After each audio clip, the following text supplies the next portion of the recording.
Hi everyone, welcome back to my channel. If you're new here, thanks for stopping by. I'm Carol and I'm glad that you are here.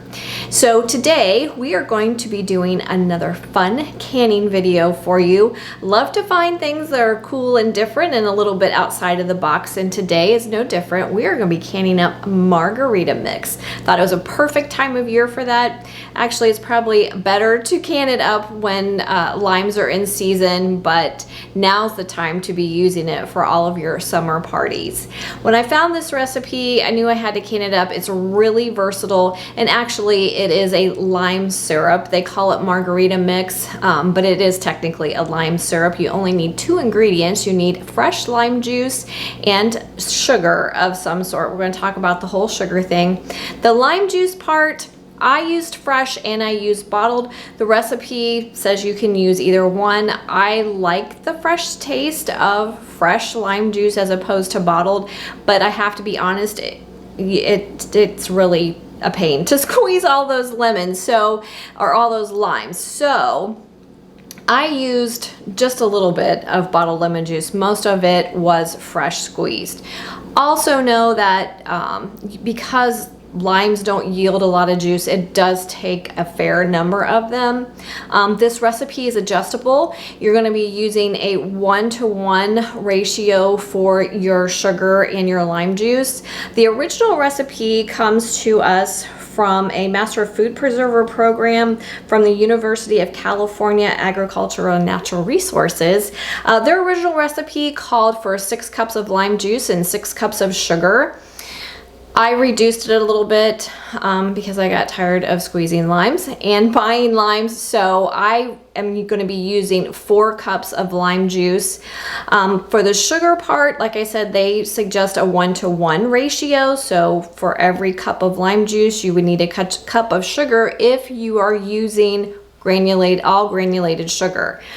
I am putting my own Carol twist on this, and I did check with my Master Food Preserver friends to make sure it was safe to do so. When you make a margarita, they often use agave nectar. So I wanted that flavor in the background, but in my research I did learn that agave, the flavor of it is enhanced and made stronger with canning.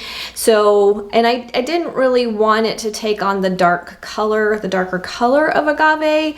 I still wanted it to look limey in the jar, so I didn't swap out all of the sugar for agave. So I am using 3 cups of sugar, and I'm going to use 2/3 of a cup of agave nectar. Now, the other thing that I found with using the agave nectar is you should use less. It's not equal to a cup of sugar. The suggestion was, because it is stronger and more intense in flavor, the suggestion is to use between 2/3 and 3/4 of a cup of agave nectar for every cup of sugar. So like I said, I'm using 4 cups of lime juice, and I'm using 3 cups of granulated sugar and 2/3 of a cup of agave nectar to make my lime syrup.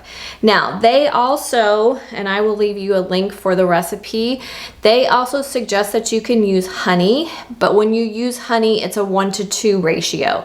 So if you want to use honey, you're going to use, the example they gave was 6 cups of sugar, or 6 cups of lime juice, to 3 cups of honey.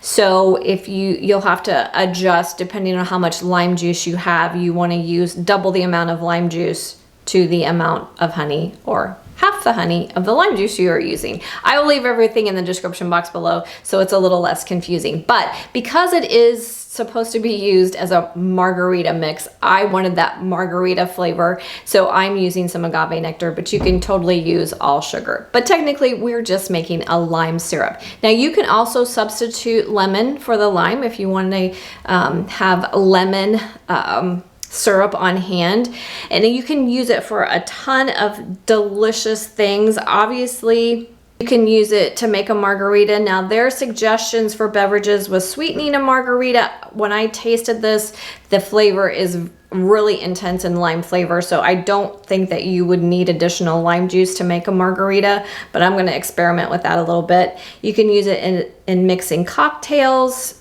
For example, in a lemon drop, you can make homemade soda drinks. You could use some of the lemon or lime syrup with some club soda in a glass filled with ice. You can add it to store-bought drinks, and you can also use it to make summer lemonade if you're using the lemon instead of the lime. For non-beverage uses, they suggest warming it and using it on pancakes, which I thought would be totally delicious. However, it is very strong in lime flavor. I don't know that I would want it straight up. You would want to use a very small amount for pancakes or waffles. You can substitute it for honey, use in meat marinades or dressings, drizzle it on fruit salad, and use on desserts. So it's really versatile, it's really yummy, and it could not be easier. So I'm gonna bring you in close so we're gonna get started. Okay guys, here we go, easy peasy stuff. I have my 4 cups of lime juice. To that I'm going to add 3 cups of sugar and 2/3 of a cup of agave. We're going to give that a stir. We're going to start out on a medium heat until the sugar dissolves. Once our sugar dissolves, then we're going to raise the heat to high, and we're going to bring everything to a full rolling boil, and then we are all set for canning. While that's coming up to temperature, I am going to get my canner and my jars ready. Okay guys, I brought my syrup up to a full rolling boil, so we are all set for canning. I am steam canning. I have 3 quarts of simmering water in the bottom of my steam canner according to my manufacturer's instructions. I have washed my jars and my lids. Modern canning guidelines state you do not need to pre-sterilize jars or lids if you are going to be processing for 10 minutes or more. We're going to be processing for 10 minutes, so I just washed my jars and kept them hot in my canner. The lids, you do not need to simmer them any longer if you're using the ball or the Kerr lids. So I just washed them and set them aside. So we are all set for canning. We are going to fill our pint jars to 1/4 of an inch headspace.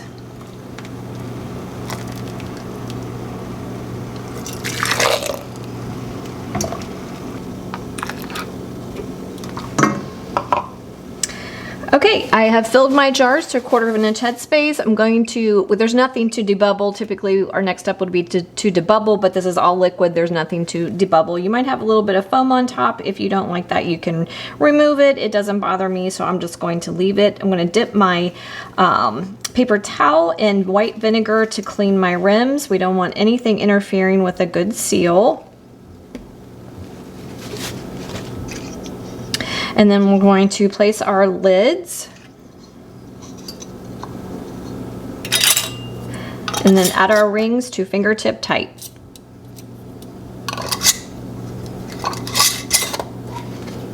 In the canner they go. Okay, like I said, I am steam canning. I have my jars in my steam canner. I have my heat turned up to high. My canner gets to the correct temperature for processing. The dial gauge on top will tell me that, and I will start my processing time of 10 minutes. If you are water bath canning traditionally, you want to make sure you have enough water in your canner to cover your jars by at least an inch. Bring to a full rolling boil, then start your processing time. For either steam canning or water bath canning, once you reach the full rolling boil or the correct temperature for processing, you want to reduce your heat just to maintain that throughout the processing time. You don't want it boiling too vigorously. So when we're all done, I'll bring you back. Okay guys, we are all done for my 4 cups of lime juice and then the 3 cups of sugar and the 2/3 a cup of agave. That gave me 3 pint jars and a little left over, maybe 4 ounces left over, but I wanted to show it to you. The agave is obviously giving it a little bit darker color. If you use just white granulated sugar, it wouldn't look that dark, but it still looks super yummy. And I'm so excited to use it. Now, the instructions that they give, the 10 minutes of processing time, is for pint jars. You can always go down in size, so if you don't want to can in pint jars, you can can in the 8-ounce jelly jars or even the 4-ounce jars if you prefer still using the 10-minute processing time. So I appreciate you guys coming along with me. If you have any comments or questions, as always, leave them for me in the comment section below my video. Make sure you open the description box. I'll leave all kinds of links in there. For those of you who are are want to use sugar substitutes, I will leave a link in there on how to do that so you are not using the sugar, and the link to why it's safe to use agave for those of you who are concerned about the safety of using the agave. So I hope you'll give this a try. Perfect for all of your summer parties, or just a delicious summer beverage. Have a great day, and I will see you next time.